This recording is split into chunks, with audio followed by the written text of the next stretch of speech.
tak pernah kembali. Siapapun yang datang tak pernah ditemukan. Kesalahan mereka hanya satu, datang ke tempat itu. Orang-orang menyebutnya lemah Bang Mayit. Ngadiman terus melawan, namun sedikit bujukan Pak Karso, dia bisa diluluhkan dengan hanya diberikan sebatang puntung rokok. Istri dari Pak Karso, Bunyamin, mengajak Robi dan Rara masuk ke dalam rumah. Mereka dipersilakan untuk duduk, diberikan minuman hangat dan secangkir kopi, juga beberapa cemilan khas di desa, seperti singkong rebus. Pria tak waras bernama Ngadiman itu sudah benar-benar pergi.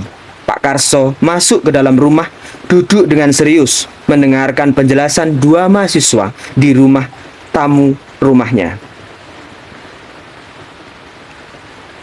Jadi, kalian dari kampus swasta di Semarang, kalian yang akan KKN di sini? Tanya Pak Karso. Benar Pak Kades. Lalu, kapan jadwal kegiatannya? Apa di tahun ini? Pak Karso memastikan kembali ucapannya pada Robi dan Rara di depannya. Jadi karena diwajibkan 3 bulan Pak, rencana nanti mulai Juni sampai dengan Agustus. Total jumlah yang mengikuti KKN di kelompok kami ada 5 orang. Robi memberitahu pada Kades Bang Mayit itu. Apa ndak ada di desa lain Mas? Di sini terlalu jauh dari kota. Kalian juga pasti akan kesulitan. Pak Karso nampak tak senang mereka akan melakukan KKN di desanya. Lalu menolaknya dengan serius. Nggak ada Pak, waktunya mepet sekali. Susah juga cari di desa lain. Jadi bagaimana ya Pak, apa kami tidak diperbolehkan? Kembali Robi sebagai ketua kelompok menjelaskan lebih rinci kegiatannya yang akan dilakukan di desa Bang Mayit itu. Tak menjawab pertanyaan Robi, Pak Karso memilih berbicara dengan santai, namun ekspresi ketegangan, serius, dan seakan ada sesuatu yang disembunyikan jelas nampak di raut wajah kepala desa itu. Kebetulan tadi Bunyamin rebus singkong, senyum Pak Karso nampak dipaksakan kepada Robi dan Rara saat itu. Namun, dia belum menjawab atau menyanggupi pertanyaan yang dilontarkan Robi tadi. Ya, terima kasih Pak Karso. Rara berterima kasih sembari mengudar senyum. Bagaimana Pak? Apa kami boleh KKN di desa ini? Hanya 3 bulan saja. Jawab Robi, terus melontarkan pertanyaan agar disanggupi Pak Karso. Kami kesulitan Pak untuk mencari pengganti desa lain. Kami harus KKN mulai bulan depan. Kami juga siap dan mengikuti aturan di desa ini. Sekretaris kelompok itu, Rara, sudah membujuk Pak Karso lagi. Sembari mencium gelagat sepertinya mereka akan tetap dilarang untuk KKN di desa itu. Makanlah dulu, habiskan minumannya. Lalu putuskan lagi setelah kalian menghabiskan minuman itu. Pak Karso enggan menjawab langsung. Dia memilih berdiri lalu berjalan meninggalkan mereka berdua sejenak ke ruang belakang di dapur untuk bertemu istrinya. Bu, panggil Pak Karso. Kita ada makanan kan? Pak Karso saat di ujung ruang tamu berbatasan dengan ruang dapur dan beberapa kamar. Belum masak Ibu Pak. Ada pasti Bu. Periksa lagi di belakang. Sepertinya tadi ada makanan. Pak Karso dengan wajah tenang, yakin dan mantap memberitahu istrinya akan ada sesuatu. Berjalan Bunyamin ke dapur beberapa langkah kecil lalu melihat di atas meja sebesek wadah bambu dianyam dibentuk mangkok, kotak berisi nasi, lauk, dan jajanan pasar lengkap. Entah kapan dan siapa yang memasaknya, ada makanan di sana. Pak, tadi nggak ada. Bunyamin kebingungan. Wajahnya seolah meminta penjelasan untuk suaminya. Ajak mereka makan, Bu. Tak bisa disembunyikan seketika wajah Bunyamin berubah ekspresinya. Semula tenang kini menjadi bingung. Tatapan wanita itu terus terpaku dan tertuju ke atas meja. Makanan lengkap itu sudah tersedia di sana. Padahal sejak tadi dia sibuk membuat kopi panas untuk Robi dan Rara. Namun tak ditemukan makanan dengan wadah itu. Dari mana ini Pak? Tadi tidak ada loh Pak. Apa Ibu tidak lihat ya? Berikan saja untuk mereka, Bu. Makanan tadi ada tetangga mungkin yang masuk ke dalam rumah dan memberikannya. Tapi pintunya Pak, kan ditutup. Bunyamin sadar pintu belakang rumahnya selalu tertutup. Meski tak dikunci, tapi tetap ada jejak yang tak ditemukan. Sementara pada pintu depan selalu terkunci rapat.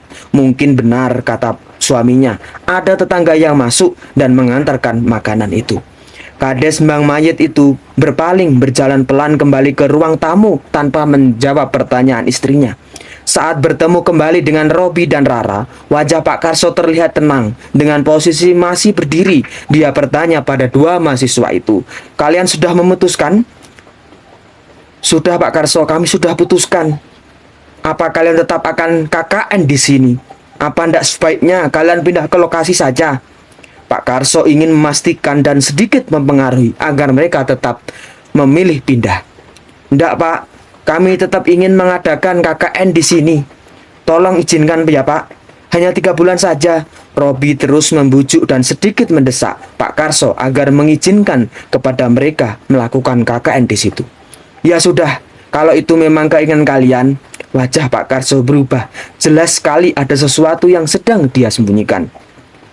Rara seketika menyentuh badan Robi di bagian punggung sebelah kiri. Saat itu Robi duduk di sebelah kanan dan di kirinya Rara yang duduk. Kaget itu yang dirasa oleh Rara saat mendengar jawaban mahasiswa itu, karena bukan jawaban itu yang mereka berdua sepakati sebelumnya. "Beneran kita jadi KKN di sini? Pikirkan lagi, Rob." Wajah Rara seketika berubah, karena tadi setelah minum teh hangat dan memakan cemilan itu, mereka memutuskan untuk tak jadi KKN di Desa Mbang Mayit. KKN berkepanjangan dari kuliah kerja nyata yang akan mereka lakukan, merupakan kegiatan pengabdian mahasiswa kepada masyarakat luas.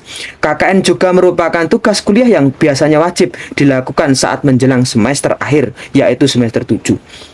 "Bentar, Rak, kita nggak ada waktu lagi untuk ganti lokasi. Kita harus survei lagi, mengajukan proposal ulang dan belum tugas disetujui oleh kampus." Robi berubah pikiran, padahal sebelumnya mereka berdua sepakat untuk tidak melanjutkan KKN di desa itu. "Tapi Rob," Rara berusaha menolak namun tak bisa, sebab penjelasan Robi memang masuk akal dan tidak dibuat-buatnya. "Seminggu lagi, Ra, kita nggak ada waktu. Lagian di sini cuma 3 bulan saja kan?" Robi meyakinkan Rara. "Udahlah, ikut apa kataku aja." Kembali Robi bersikeras meyakinkan Rara. Robi berbicara lagi sedikit tidak mengenakan, begitu memaksa dan tetap bersikeras untuk melanjutkan kegiatan KKN yang akan mereka lakukan. "Baiklah," Pak Karso menjawab Robi. Benar boleh Pak." Robi tidak menyangka. "Iya benar, silahkan KKN di desa ini mulai bulan depan, tapi bawa semua anggota kelompok ke sini sebelum KKN dilakukan." "Baik Pak Karso, terima kasih banyak sudah mengizinkan kami." Robi justru senang mendengar perkataan itu.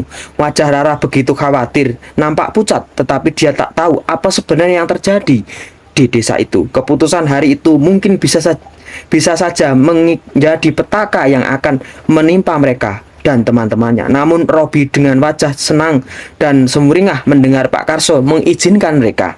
"Mbak, Rara dan Mas Robi silahkan dimakan dulu." Bunyamin datang sembari mengantarkan makanan lengkap. Ada nasi putih, ayam kampung goreng, sayur lodeh berisi tahu dan tewel atau daging nangka yang belum matang. Tak lupa ada juga kerupuk dan beberapa jajanan yang ada di pasar, disajikan Bunyamin. "Wah, makasih Bu, malah repot-repot menyiapkan makanan untuk kami." Robi sembari tersenyum. Suara perutnya yang keroncongan terdengar membuat gelak tawa di ruangan tamu itu. Hanya Pak Karso dan Rara yang menahan senyuman. Pak Karso tahu sesuatu, sementara Rara merasakan keanehan. "Bu," panggil Rara. "Iya Mbak, ada apa?" Simak selanjutnya